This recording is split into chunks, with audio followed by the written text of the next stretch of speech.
BBC output in every issue. So we are audited throughout the year based on how much we've connected with BBC output.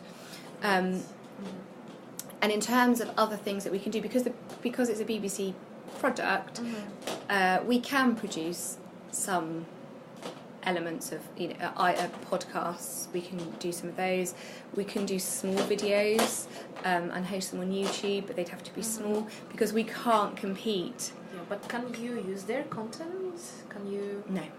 No, nothing. No, we can use their content in print. So it's sort of like last year when it was Blue Planet, we produced a 32-page special edition just about Blue Planet that was bagged with the issue. The year before that, when it was Planet Earth in October, the big blue chip series in October, the autumn series. One of my favourites. Yeah, it was great, wasn't it? We did another sort of special issue about Planet Earth.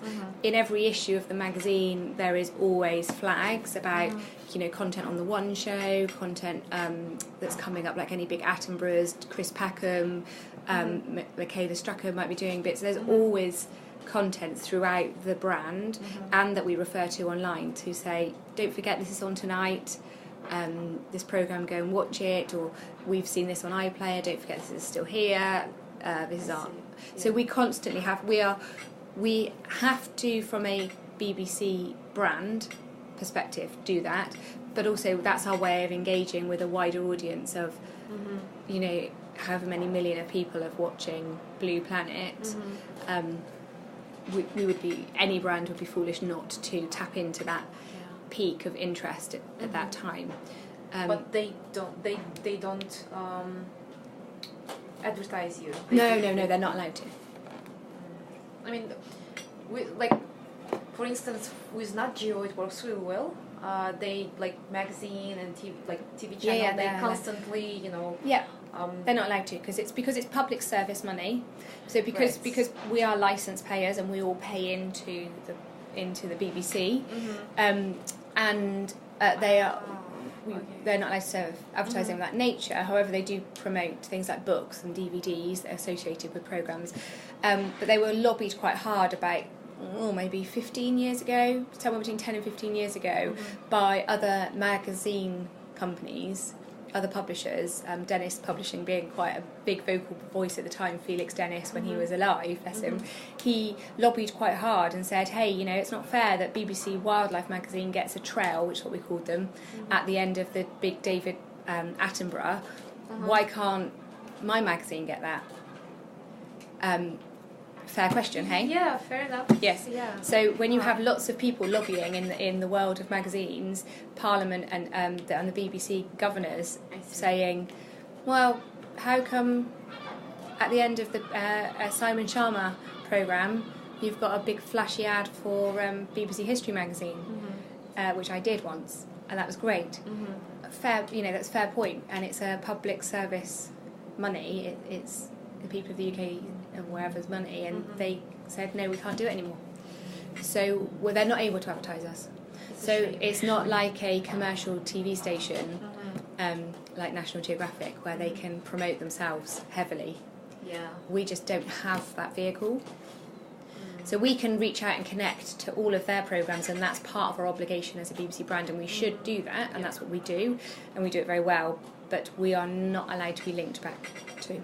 It's a shame, actually. Yeah, it would be so much easier to attract new audience. It would make my job lots easier. Yeah.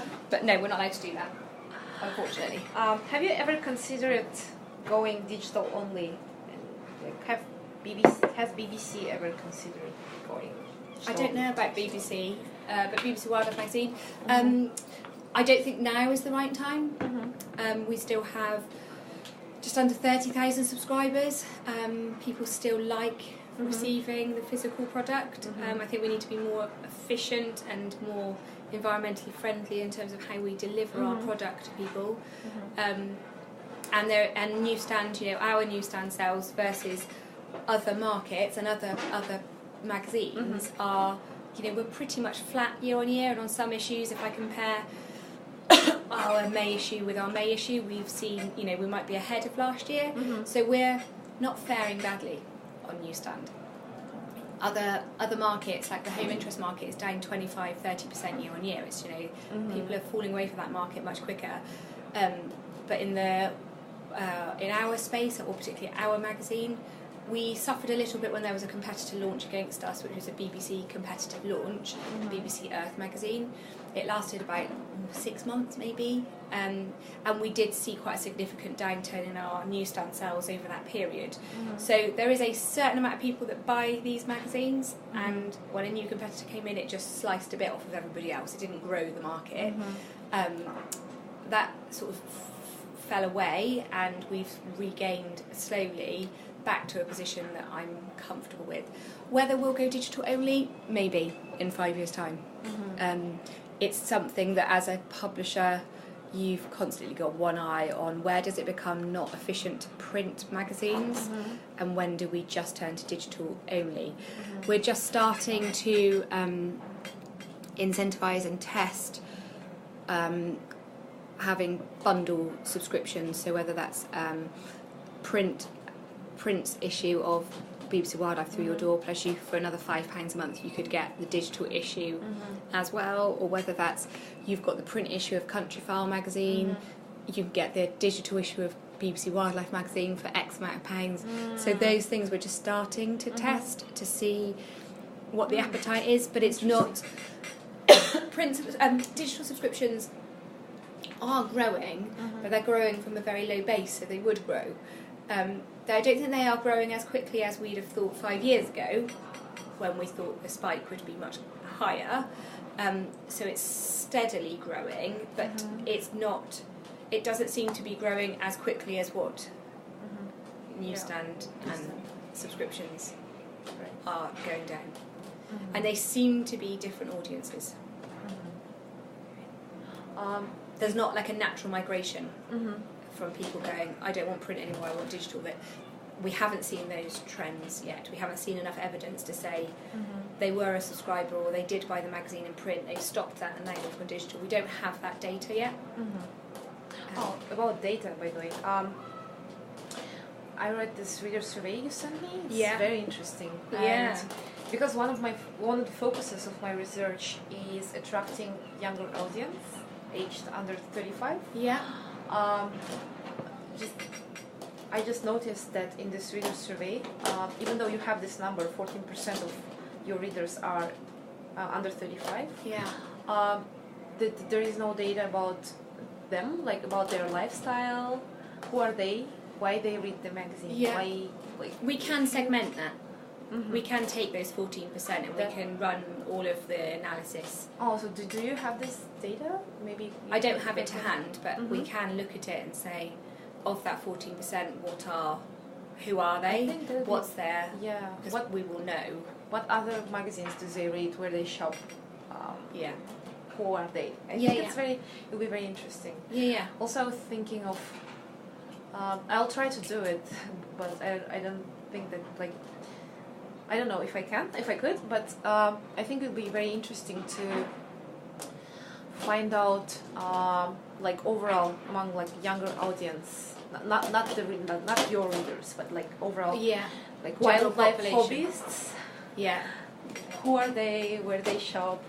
All this segmentation. Yeah, I think it would be very But you know the Wildlife Trust do their 30 days, their 30 wildlife days, I can't remember the exact, it's their big project for the year, one of their big projects, and this year they saw the highest level of engagement. I think it's like 360,000 participants who engaged in the Wildlife Trust 30 Great Days Nature or something like that, and that's grown every year since they've been running it. Yeah.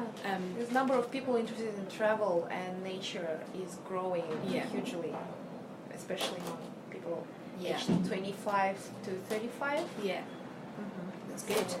It is good. Yeah. Yeah. But no, I can find that data. Great, thanks. What about other possibilities to expand the brand, like organizing travels, events? We do reader holidays. Okay, I've got a cough today. I don't know. If we can talk some other time if you want to. No, it's fine. I'm almost finished. We do reader holidays, so we do exclusive trips with certain travel providers. We just did a bear watching at the end of May, where we took 20 people, excuse me, on a BBC Wildlife reader holiday. And that generates a little bit of income, and it's nice reader engagement. We do about 3 or 4 of those a year. We're doing one to the Cairngorms in October to see deers and wild bird watching.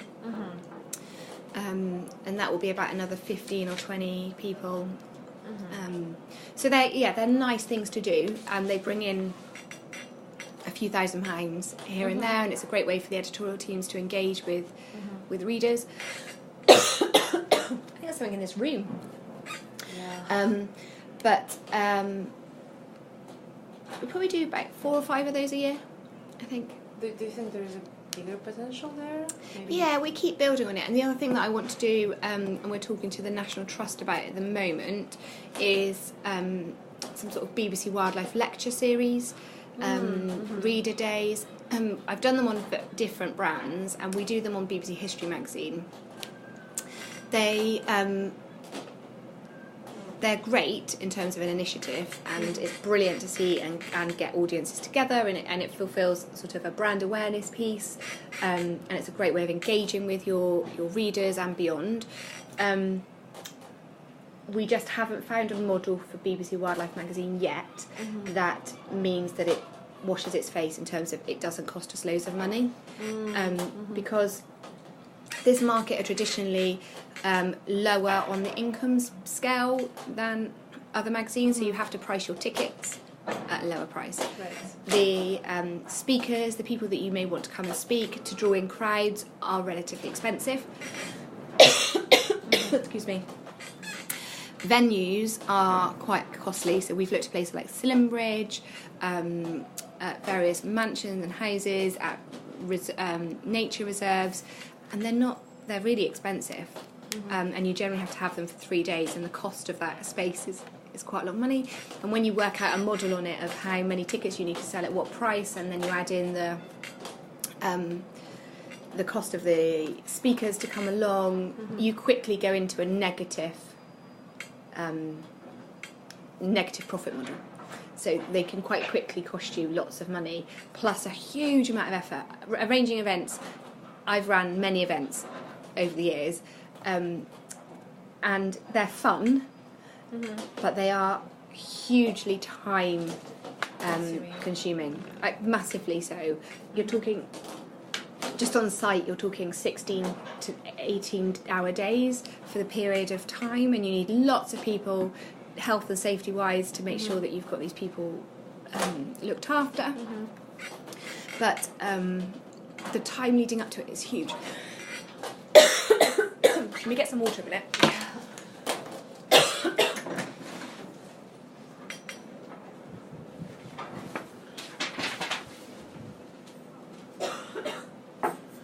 Sorry. It's alright. I'm almost done, so. I don't know if there's hay fever or pollen coming in from the wind. It's okay. So yes, so we do continue. It's one of our things that we'd love to do, is to do reader events. It would be brilliant. We're also talking to the Festival of Nature in Bristol. They do an annual event in Bristol and Bath, and I think maybe Cheltenham. Festival of Nature. Festival of Nature, and we do some partnership stuff with them. We give away free magazines. Megan, who you interviewed this morning, did a talk there on moths in one of the sessions. We go along with a little subscription stand, but as they're growing, we're talking to them about how we might be able to partner with them more. Next year we move to our own building on the centre of town, and we will have a lecture space within our building. That's great. So I'm thinking, although I haven't told anybody else about this yet, I'm thinking that maybe the weekend of the Festival of Nature, which is in June, we might be able to host our own BBC Wildlife Festival of Nature. Yeah. Get somebody like Chris Packham That's a very do good it. idea. So that's sort of where I'm thinking, and that means that it takes away the venue cost, which is is a lot of money. So if we have our own venue, then we can sell tickets for cheaper. We can get more people engaged with us, we can afford to pay some good speakers to come in, and we can host it as part of the Bristol and Bath Festival of Nature. So that might be next year. Right. I think. And we do occasionally we do like one shots. So we'll put out a special edition, maybe like a Q&A special book, 132 pages. We have tried sort of travel before, but to try and get them into retail groups, and then we sell maybe 5,000 or 6,000 copies. So we've done that relatively successfully. Actually, I have one more question. Yeah. You know, last year I wrote this work about the Guardians model, how they basically ask for donations from their readers and how it works for them. Do you think this model could work for BBC Wildlife? Or we wouldn't be able to ask for we can't partner with any charities. Oh, because of the BBC, right? So yeah. So we can't. So one of the things I once looked at when I first joined BBC Wildlife was if somebody took out a subscription to a magazine, we could donate £5 to a charity, Marine Conservation Trust or somebody like that. But we're not able to do those things. So we have to be really careful around charities and not favour one charity or another charity. We have to be really impartial, which is, the whole BBC values and ethos of the BBC brand is, impartiality and credibility and having the BBC integrity and editorial kept intact. So we can't ever favour one thing versus another.